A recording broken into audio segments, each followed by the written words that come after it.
আজকে আপনারা জানেন যে গ্যাসের সংকট, গ্যাসের মূল্য প্রায় 350% বাড়িয়ে দেওয়া হয়েছে গত ফ্যাসিস্ট সরকারের আমলে। অথচ গ্যাসের কিন্তু আমরা প্রেশার নাই ইন্ডাস্ট্রিতে।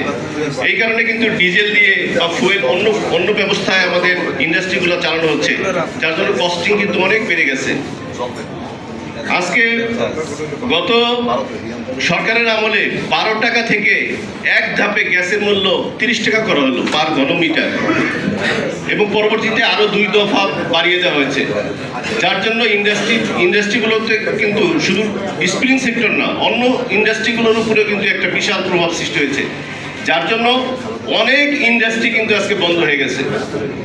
আপনারা সাংবাদিক ভাইরা, আপনারা হয়তো অনেকেই জানেন যে বাংলাদেশে গত 10-15 বছরে টেক্সটাইল সেক্টরে কিন্তু কোনো ইনভেস্টমেন্ট আসে নাই নতুন করে, অথচ পুরনো যে ফ্যাক্টরিগুলো ছিল এগুলো কিন্তু ধীরে ধীরে বন্ধ হয়ে যাচ্ছে। তা আপনারাই বলেন যে আজকে যদি এই ফ্যাক্টরিগুলো বন্ধ হয়ে যায়, আজকে 400 থেকে 500 ইন্ডাস্ট্রি, গার্মেন্টস ইন্ডাস্ট্রি বন্ধ হয়ে গেছে গত 1 বছরে।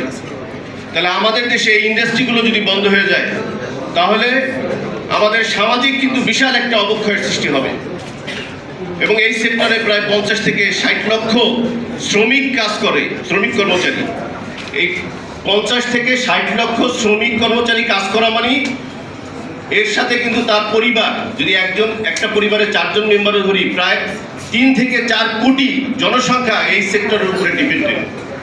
পাশাপাশি এই টেক্সটাইল সেক্টরের উপরে অন্য কিন্তু অনেক ইন্ডাস্ট্রি, আমরা বিকেএমই থেকে একবার একটা রিসার্চে পাওয়া গেছে যে 63টা ইন্ডাস্ট্রি, 63 ধরনের ইন্ডাস্ট্রি, রড সিমেন্ট হতে আরম্ভ করে 63 ধরনের ইন্ডাস্ট্রি এই টেক্সটাইল সেক্টরের উপরে নির্ভরশীল, এবং এর মাথা হলো কিন্তু স্পিনিং।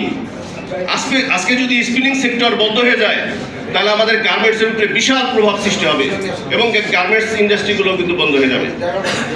তো আপনাদের মাধ্যমে আপনাদেরকে বিশেষভাবে অনুরোধ করব যে আপনাদের মাধ্যমে, আপনাদের লেখনীর মাধ্যমে আপনারা জাতির বিবেক, আপনারা এই জিনিসটা সরকারের নিচে, মানে সরকার সহ জনগণেরকে জানান যে আজকের এই দুর্দশা।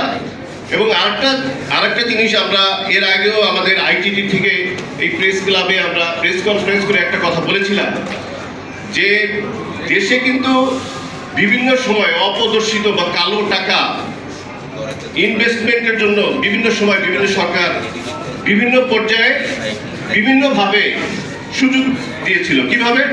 10% টাকা দিয়ে কিন্তু ব্যক্তি পর্যায়ে কালো টাকা বা অপ্রদর্শিত আয় বৈধ করার সুযোগ দিয়েছিল।